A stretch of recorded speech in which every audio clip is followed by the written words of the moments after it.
Are you tired of bracing for the worst? Welcome to Tools to Manifest Your Dream Life with myself, Glenyce Hughes. Thank you so much for being here. I am so incredibly grateful for each and every one of you. Now, just so you know, I am recording this in the same room as a parrot. His name is Neville, and he likes to talk. So you may hear odd noises. I mean, I know he's saying things, but I don't always know what. I know when he says Merry Christmas and kiss kiss and a few other things, but for the most part, I'm not sure what he's saying.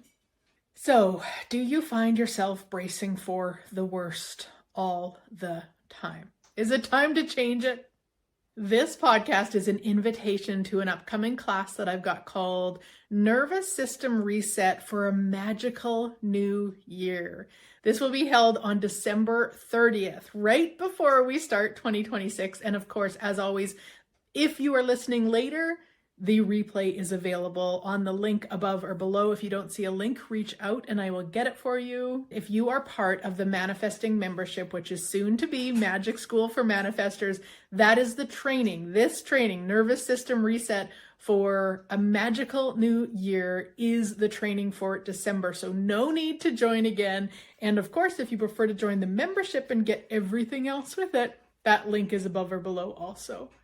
So bracing for the worst is your nervous system's attempt to protect you. You often feel it in your jaw and your shoulders. We will talk about why that happens and then also how to change it without the whole let's just think positive bullshit. So as I said, bracing is basically what your body is doing to protect you, or it thinks it's protecting you. This can occur from maybe experiences where things went bad really fast, or maybe you were praised for being prepared, or you learned to scan for danger to stay in control, or you've actually grown past old limitations, but your system isn't sure that it's safe yet.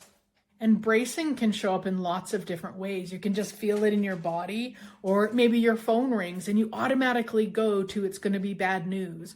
Or an email comes in the same idea of like, oh, I don't want to open it. It can also be like a low hum of energy of something bad is about to drop. Or you're planning for every possible outcome, most of them being the really heavy and icky ones, or where you feel responsible for everyone and everything. The thing is, when we're bracing, we're actually not really receiving. Your system starts to prioritize control, prediction, avoiding disappointment, which means you have less capacity for creativity, for taking risks, for being visible, receiving support, letting good things happen.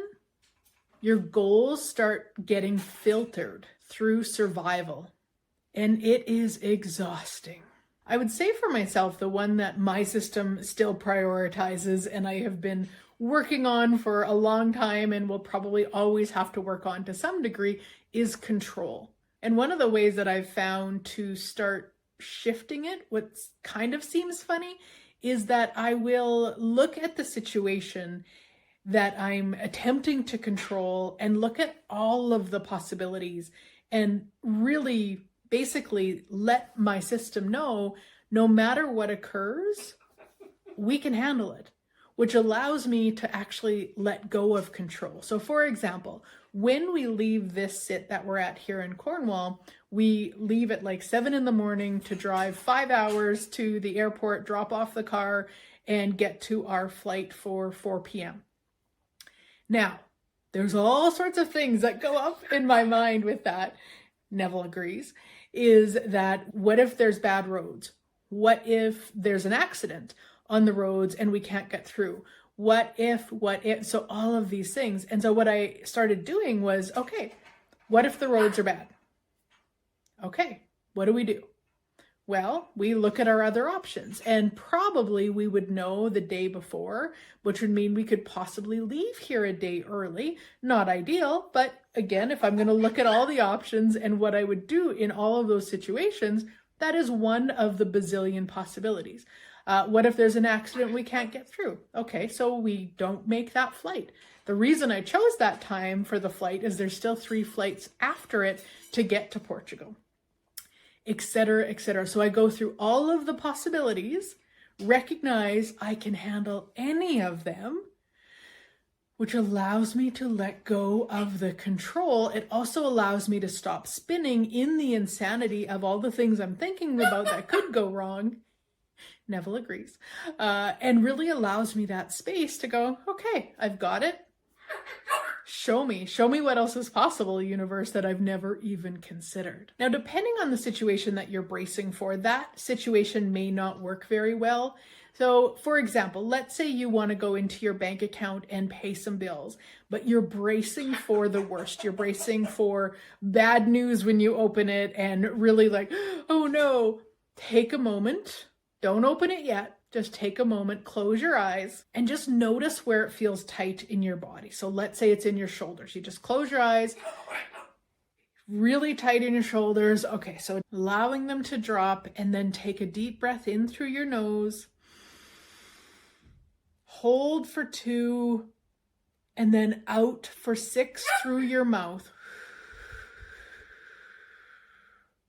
So in through your nose for 4, hold for 2, out through your mouth for 6. Do that a few times, noticing how much your body starts relaxing as you're doing it. And then consciously drop your shoulders by like 10%. And then in your mind, right now, I am safe.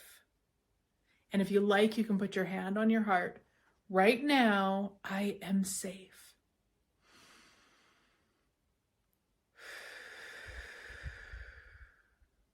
Dropping your shoulders even more. Right now, I am safe. And from that spaciousness, from that regulated space, then open your bank account. And you may need to do it a few times. You may need to open the account and then do that process again. Whatever is needed just to start retraining your system that you are safe no matter what. You're basically signaling to your system that the threat it anticipates isn't here yet, which then gives you access to clarity and choice. So for example, most people go into January from this baseline of stress, and then they expect willpower to carry them through to creating all of their goals and their dreams. But the thing is, you can't receive in that braced state. You can't hold more good when you're wired to expect loss or disappointment or chaos. When you stop bracing for the worst, you stop leaking energy into imaginary scenarios. You start creating space for receiving growth and steadiness. So if you are ready to start 2026 from a regulated space, where you can receive magic and miracles and possibilities and manifest your dream life as if by magic, I invite you to join us either for the nervous system reset for a magical new year, or in the manifesting membership where you will get that class and so much more. Thank you again for being here. Have a wonderful week, and I look forward to chatting again next week.